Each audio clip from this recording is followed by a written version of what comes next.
And so this graphic organizer is going to serve as our character builder, and it's going to help you to flesh out the details of either your own background story that you're trying to tell or that of the character that you want to write about in your imagined story.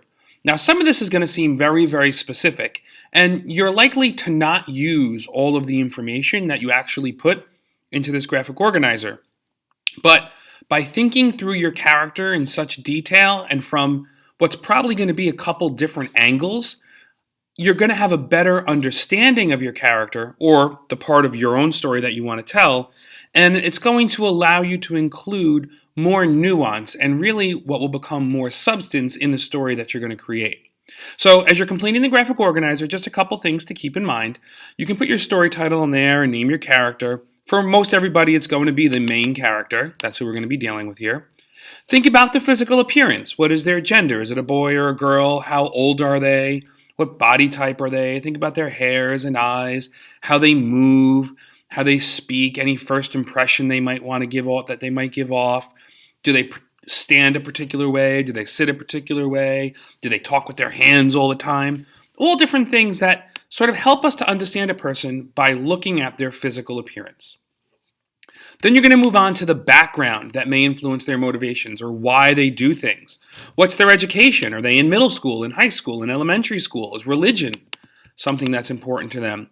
What do we need to know about this person's family that you might work in, or early childhood experiences, or financial situation?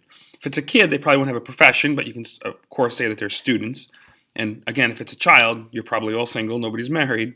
Other relationships, habits, surroundings, environment, their health. Is there a health concern that maybe this person struggles with? We don't know. It's all going to be part of the small pieces of the character that you're going to try to kind of collect. What do we need to know about their personality? Distinctive traits, the way they see themselves, their self-image. Somebody that views themselves very confidently is going to come across differently than somebody that is very self-conscious and maybe a little bit shy. What fears or apprehensions do they have? What dreams do they have? What's their sense of humor like? Are they optimistic, negative, sensitive?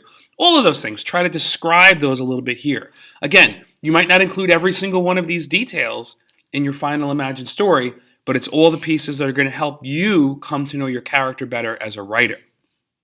Think about other details. Do they have any hobbies or skills or favorite foods, colors, books? Again, all things that will help you to understand your character a little better from the inside out. And then start to think about, how does this all then connect back to your story that you want to tell? You have to start connecting some dots at some point. What are their positive traits? What are their negative traits? Some kind of character flaw. How are these characters relevant to the story? Why is this character important to the things you're going to ask people to imagine? And then what complications or what problems or what issues come up maybe from some of the things you talk about in this other part of your character builder.